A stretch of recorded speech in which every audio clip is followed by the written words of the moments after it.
at court. I'm in Miss Leslie's office right now. In a case that has haunted the city of Shreveport, Louisiana, a horrifying incident involving a 3-year-old girl, Rizcheir RiRi Muskelly, was revealed.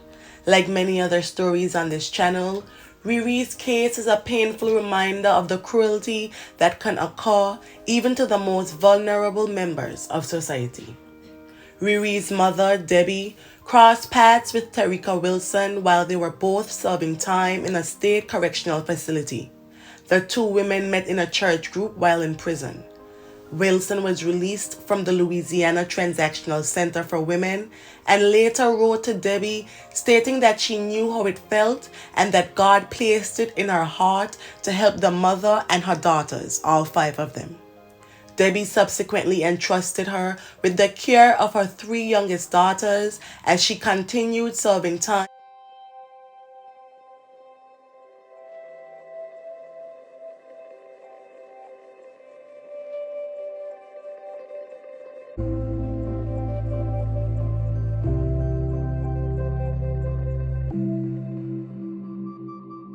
For a parole violation. The mother later shared that she'd given the woman provisional or custody by mandate. She only wanted Wilson to look after them while they were with her oldest daughter, not keep them. This would ultimately prove to be a fateful decision with tragic consequences. On June 17, 2013, Tarika took Riri to LSU Health in Shreveport. The child was unresponsive and covered in visible signs of trauma. The injuries sustained were extensive, covering approximately 75% of her small body, and some were fresh while others were in various stages of healing. Sadly, the 3-year-old was pronounced gone shortly after arrival. Just after 9 p.m., Shreveport police were called to the hospital and launched an investigation into the incident. Riri's sisters, who were also in Wilson's custody at the time, were placed in the custody of Louisiana's Department of Children and Family Services. Initially, then 32-year-old Tarika Wilson offered varying explanations for Riri's injuries. She claimed that a man posing as the child's father had taken her away, presenting official-looking documents, and later returned her in a severely beaten state. The officer was unable to corroborate that claim. Wilson later alleged that she had left the child with a man she had an affair with, insinuating that he was responsible for the child's injuries. She also admitted to having a narcotics problem, feeling overwhelmed, and using a switch to beat the child. According to her, at one point, she tried to give Riri some water, but the child stopped breathing and Tarika pumped on her chest. During questioning, Wilson's husband disclosed that the woman had beaten Riri with an extension cord until the child appeared, quote, wore out. He stated that he made the same comment to Tarika at the time, and the woman agreed but continued the whipping. She later gave the child some water and took her to the hospital, according to the man. In a heart-wrenching revelation, authorities stated that the only part of Riri's body left untouched by the brutal beatings was the bottom of her feet. The following evening, Tarika was arrested and booked into Shreveport City Jail, initially charged with second-degree fatality. Riri's mother was still in prison at the time. The shock and grief in the Muskelly family were evident as they struggled to come to terms with the loss. When Debbie, who was in a facility in Virginia at the time, was informed of Riri's passing, she was in disbelief and had to be sedated. According to doctors, fatal blows caused the child's blood to pool under her skin, effectively causing her to bleed to death inside her own body. Autopsy results later revealed that blunt force trauma had caused her passing. Some people praised the way Wilson took care of the children. She kept them dressed nicely and their hair combed, they recalled. At the same time, no one sugarcoated her then alleged actions toward the child.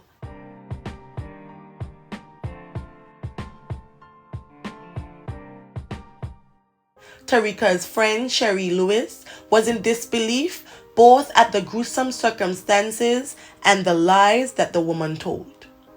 Days after the child's passing, RiRi's family spoke out to the media. They were left grappling with a multitude of emotions, from confusion and sadness to frustration. Rizcheir Muskelly, RiRi's older sister who took care of the child until late the previous year, expressed her grievances. She couldn't comprehend how such a tragedy occurred, and they questioned why individuals and agencies had not intervened earlier. According to Rizcheir, the family had made numerous complaints to both police and social services regarding Wilson's treatment of the children, but it seemed that their pleas had fallen on deaf ears. RiRi's homegoing service was held on June 27, 2013 in the Winfield Funeral Home Chapel, and her body was interred at Lincoln Memorial Park Cemetery. Despite the grief and anger, the Muskelly family strove to remember her as the happy, smiling, and good-natured child she had been. Following her daughter's passing, Debbie was released from jail early in an unrelated case. However, more setbacks were ahead of her. 3 of her children were taken into protective custody, leaving her the daunting task of fighting to regain custody, all while facing her emotions toward Tarika. The mother stated that she thought that CPS would try to unite families. Additionally, upon her return, she wasn't aware that her children wouldn't have been given right back to her. Debbie admitted to learning a hard lesson in an even harder way, recalling what she referred to as the worst decision of her life. As time went on, the case against Tarika Wilson took a significant turn. Initially charged with second-degree fatality, a grand jury later decided to upgrade the charges to first-degree fatality. The possibility of the death penalty was looming over the case. The former acting district attorney Dale Cox said it was cases like RiRi's that solidified his belief in the death penalty. At the time, he vowed to seek lethal injection for any child case that met the legal requirements. When District Attorney James Stewart took office, he inherited the case, and the office first notified the victim's family of a possible plea arraignment in early January 2016. By April the same year, Wilson chose to plead guilty to first-degree fatality.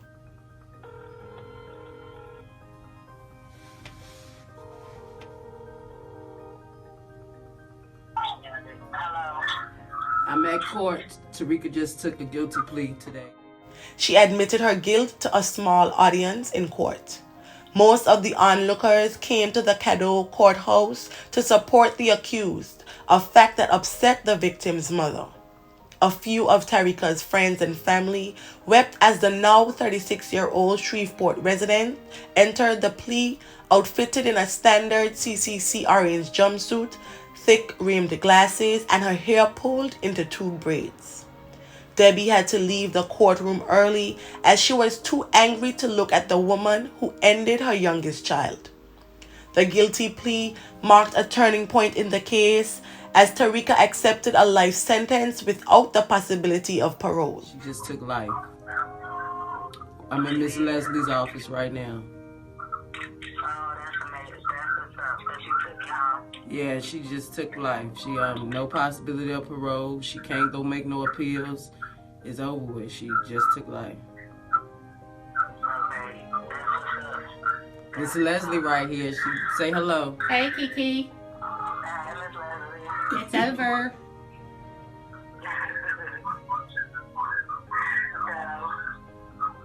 So yeah, I'm here. That's what's up. All right, I'm gonna holler at y'all. In exchange for her plea, prosecutors agreed not to seek the death penalty.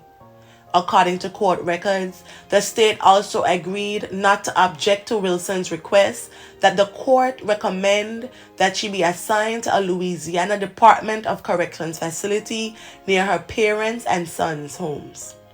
The legal proceedings and negotiations were hard on the victim's family, who expressed a mixed emotion about the outcome. Despite their disappointment at not seeing Wilson receive the death penalty, they acknowledged that she would have to carry the burden of her actions for the rest of her life. Debbie indicated that she still had questions about that day.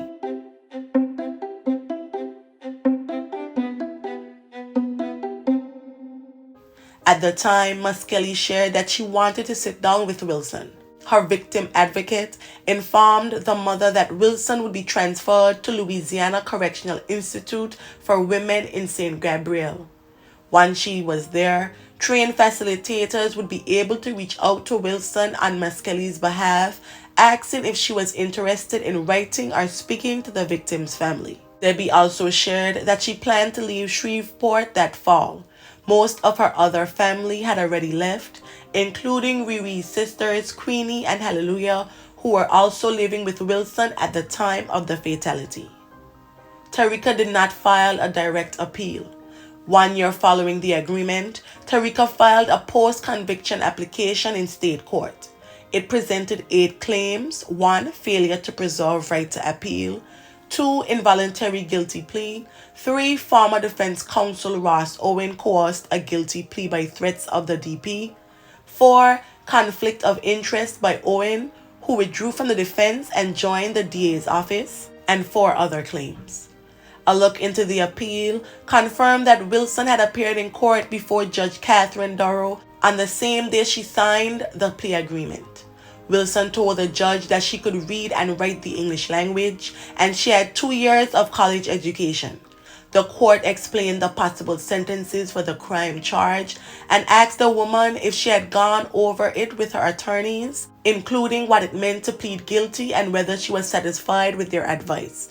At the time, Tarika answered yes. These facts were among what led to her appeal ultimately being denied in October 2021, solidifying her life sentence without parole. The tragedy of Rizcheir RiRi Muskelly's passing left a scar on the community of Shreveport, a reminder of the horrors that can occur even in the supposed safety of a caretaker's home.